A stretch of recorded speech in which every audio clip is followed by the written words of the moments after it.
Ndabaramutse mwebwe mwese muriko muradukurikirana kuri Gitega Entertainment TV, kuri Facebook canke kuri YouTube. Ndabaye n'ikaze muri kino kiganiro kidasanzwe, ikiganiro mutegurirwa mugashikirizwa na Gitega Entertainment TV na Radio Terimbere FM biciye mu mugambi w'igihugu ujejwe incanco ariwo PEV.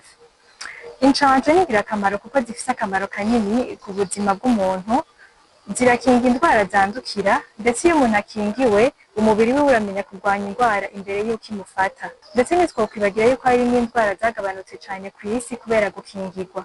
Nico gituma abavyeyi, abana n'abakuze bahimirizwa kwitabira incanco zose uko zitegekanyijwe. Muri kino kiganiro rero kidasanzwe tuzakuba turi kumwe n'abatumire bane baza kudufasha kwishura ku kibazo kigira kiti: mbega abajejwe gutegura abimirije kubakana barashiramwo akamaro k'incanco mu nyigisho batanga? Ugiye kubashikiriza kino kiganiro ni Diera Mukiza, nongere ndabaramutse ndabaye n'ikaze. Muri kino kiganiro rero turi kumwe n'abatumire bane. Umutumire wa mbere ni Manirambona Liberate, asanzwe ari umwe mu bigisha bimirije kubakana n'ishengero rya Trinity Gitega. Turi kumwe kandi n'urundi mutumire ni umushingantahe Godefroid Ntawuyankira, akaba asanzwe ari n'umuvyeyi acandagisha ibibondo. Turi kumwe kandi n'umwe mu ndongozi za quartier Bwoga ngaho mu gisagara ca Gitega ni Fiacre. Uwundi mutumire agira kane wundi turi kumwe na muganga Floribert Iyamuremye, akaba ari muri bamwe dusanzwe twita abakirizi, ndetse akaba asanzwe ari n'umukozi wa komine Gitega, akaba ari nawe asanzwe ategura abimirije kubakana ku rwego rwa komine Gitega. Ikibazo ca mbere tugitumbereze kwa Liberate Manirambona. Mu mashengero menshi abimirije kubakana barahabwa inyigisho zibafasha kwitegurira urugo rwiza kandi ruramba. Mbega mu nyigisho mutanga muribuka gushiramo akamaro k'incanco? Murakoze cyane. Twebwe aho duherereye muri Trinity turabicishamwo cyane kubera ko nibo bavyeyi bejo, nibo kandi tuba twiteze ko umusaruro munini mu bijanye no kwibungenga no kwibaruka. Turabahimiriza rero cyane kugira ngo navyo baze bavyibuke. Ego, mbega iyo muriko murabahimiriza ko nkuko mubitubwiye nibo bazoba ari abavyeyi bejo, umukenyezi canke umwigeme ariko ubona ko umwigeme ariko aritegura kuzokubaka ejo ashobora asa n'imbanyi. Mbega naho nyene muribuka gucishamwo ko yoza arakurikiza zirya ncanco abakenyezi bibungenze bitabira, ndetse no mu gihe azokwibaruka muribuka kubibutsa yuko bazoza barakurikiza kirya kirangamisi c'incanco bazoba barabahaye mu gihe umwana avutse. Murakoze cyane kuri ico kibazo. Ego navyo turabikora kuko nkuko nabibabwiye nibo hanini tuba twiteze ko umwimbu munini, rero turagerageza tukabibigisha cane.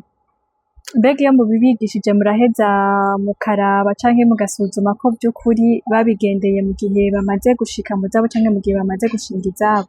Ego cane, twebwe aho duherereye turagira inyigisho niyo bamaze kubakana tukabategurira ibintu vy'inyigisho. Rero ngaho niho tubona akanya ko kubabaza, ko gukurikirana ko bagiye barabikora, kandi turashima Imana ko bamwe bagenda barabikora.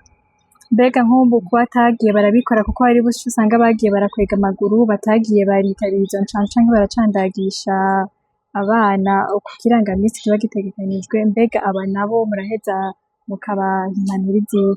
Turagerageza kubigisha yuko ari akamaro kanini ko kuja kwicandagisha canke kwipimisha imbanyi, kuko batavyubahirije bibazanira amagara mabi kandi no kutumvira biba birimwo. Ariko kandi cane kubera ko abo bana bavutse canke uko gukurikirana ubuzima bwabo bizana amagara meza, rero turabereka ko niyo batabikora ingaruka mbi z'uko bazogwara canke iterambere haba ku gihugu, haba mu miryango, haba kw'ishengero bigasubira inyuma.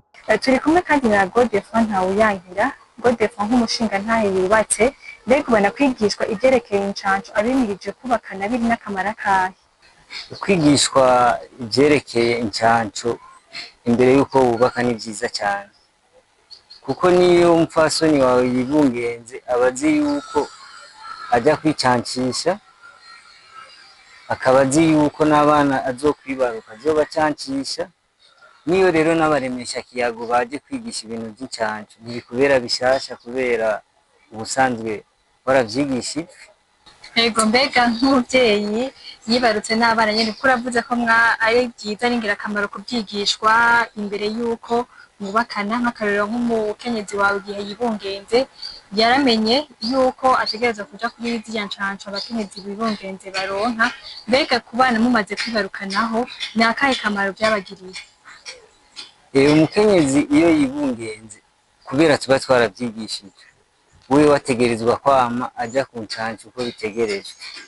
Hama abana rero nawe twibarutse nawe nyene arazi ko azokwama aja bajana ku ncanco kuko nawe nyene yaravyigishije. Ikindi congeyeko abana bagira amagara meza, ntibagwaragurika, hama n'ingwara z'ivyuririzi ziza ntizibakorako kuko baba basanzwe bafise incanco baba barabacanze. Muri make muvye ko yumva bisigura ko niyo yabaremesha kiyago baje baba baca ku mitumba bahimiriza abenegihugu kuza baritabira incanco, mwebwe ntibibagora kubabwira kuko baba basanzwe basanga baramaze kuronka izo nyigisho imbere y'uko mwubakana. Abaremesha kiyago iyo baje tubabutera inkuru kuko baba baje kuvyo dusanzwe tuzi. Niho kuza kubibutsa kuri bimwe musanzwe gusa nimwigera mucererwa ku ncanco, nimwigera musiba. Nta no gusiba kuko mwaravyigishije kuko twaravyigishije turabizi. Rero nakahe kamaro ubona hari abandi usanga bataronse ayo mahirwe yo kuvyigisha, nka wewe nk'uwaronse ayo mahirwe nakahe kamaro ubona? Akamaro ka mbere umuvyeyi n'abo bana canke na jewe izo ncanco nazifashe amagara ngira amagara meza. Hanini amagara nta kibazo kubera tuba dusanzwe twaravyigishijwe n'izo ncanco twarazigiyeko ntibitubera bishasha.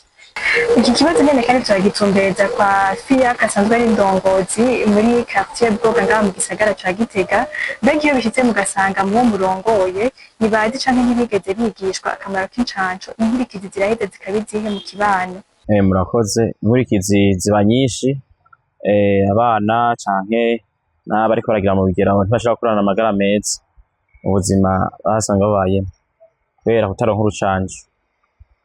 Hariho bihora bishika iyo muriko muragendera abo murongoye mugasanga hariho abana batigeze baronswa incanco canke abavyeyi usanga bibungenze mugabo batazi yuko bategerezwa kuja ku ncanco nk'uko bikwiriye.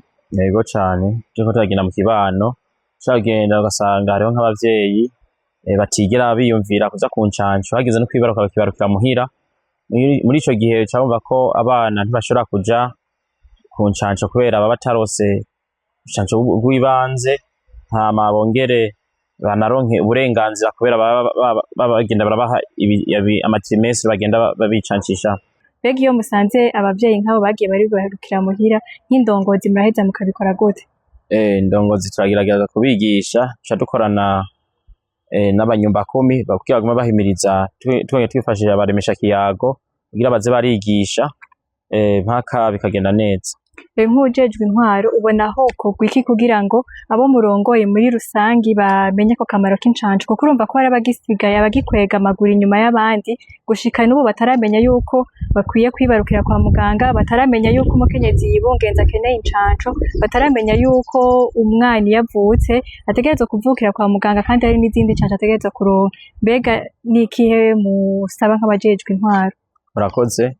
Musanzwe ico turasaba ko hoba ihimirizo cane cane ku bajejwe amagara y'abantu, hama natwe nk'intwaro tukabishira mu ngiro, kumbure tukaza turigisha. Hari abashobora kuba batabimenya canke babitahure kubera inyigisho nke, na cane cane nk'ababubakana bataciye mu mategeko baronka inyigisho.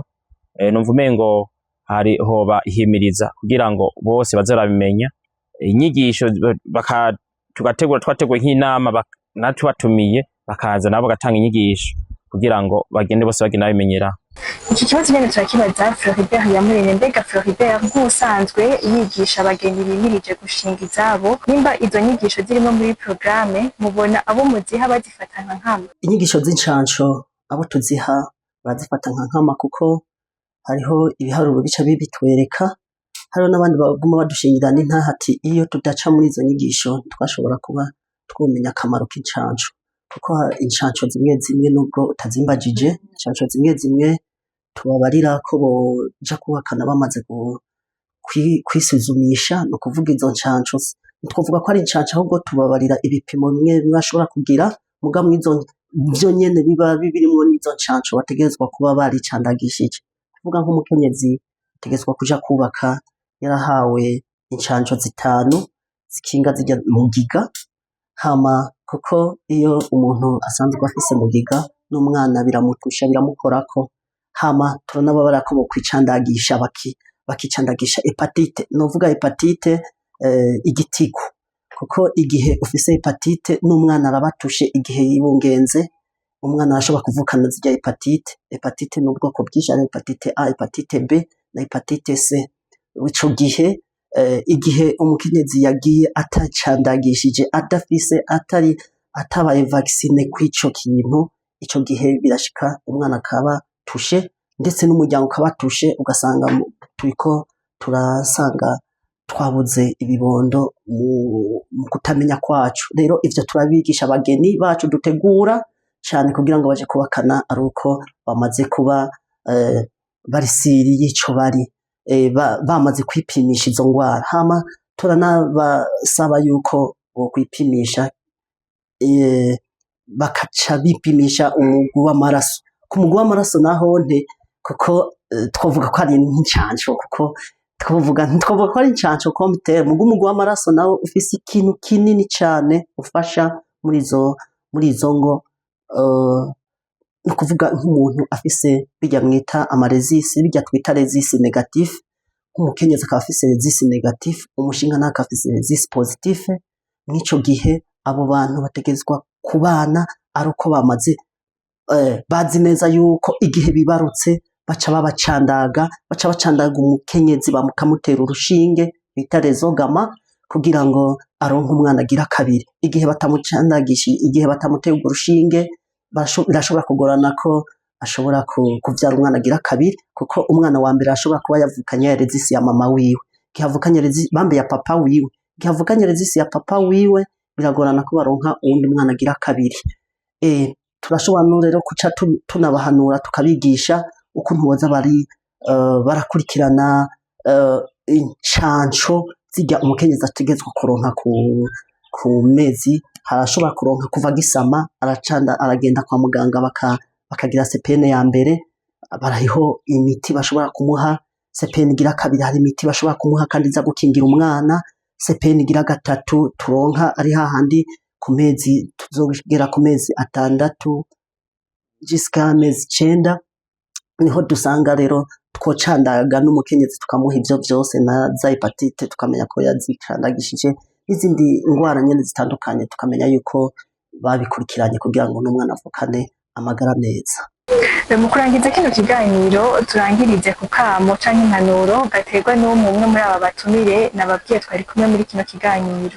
Nogenda mpanura abandi yuko ico kintu naco batogisiga inyuma, kuko ni ikintu wanashaka cibanze mu buzima bw'umuntu, kuko ntituzokorera igihugu, ntituzokorera Imana tudafise amagara meza. Rero nohanura abandi ko bobishiramwo, kandi ikindi novuga nuko imisore n'inkumi aho baherereye hose nabo bokwitabira izo nyigisho kugira ngo mu ngo zabo bazobone kuroranirwa n'amagara meza. Murakoze. Impanuro noha abandi bavyeyi bubatse, cyane cyane abadamu bibungenze, ni kwitabira incanco ku gihe, bagacancisha abana, hama bakarondera n'abaremesha kiyago baba hafi yabo kugira bamenye ivyerekeye ivy'incanco. Impanuro noha abavyeyi bibungenze canke abana abakeneye gufata incanco, na cyane cyane abavyeyi ko aribo twege intwaro twaje imbere, nabo tukabasaba yuko tutanzihimiriza muga twarosaba abajejwe amagara y'abantu ko boza baratuba hafi. Hama umugambi nawo abo turongoye tukabahimiriza ko bowumva, uko na cyane cyane umwana atarose incanco akurana amagara mabi. Rero ukuza turahimiriza bishoboka kandi twamizako no tuzogumizako. Ubu nyene twotanga nk'impanuro tuvuga ati abantu tariko barumva nyene yuko bo kwijukira izi incanco zitangwa n'abaganga kirikare, bamenye ko baba bariko barahomba. Hajya imbanyi zivayo bivana na za ncanco bataba barose, ajya amagara make bagenda babona umuntu akagwara iyo yibungenze bivana na za ncanco batarose. Umushinga ntaye nawe zirya ncanco atazifashe arashobora gusanga wenyene hariho ibindi bigwara yandukije. Umufaso niwe bagomba babande kandi basanzwe bakuze, ugaca usanga bivuye kuri za ncanco nobabarira yuko bokwijukira incanco rero igihe bagiye kubakana nanoneho bakiri na bato aba bana bazovyara nabonte bakabacandagisha buri gihe igihe incanco ziko ziravugwa ko ziko ziratanga. Mu nkundire ndabashimire mwebwe mwese mwariko muradukurikirana kuri Gitega Entertainment TV canke kuri Radio Terimbere FM. Diera Mukizana mwari kumwe muri kino kiganiro kidasanzwe gifashwe mu mugongo n'umugambi w'igihugu ujejwe incanco ari wo PEV.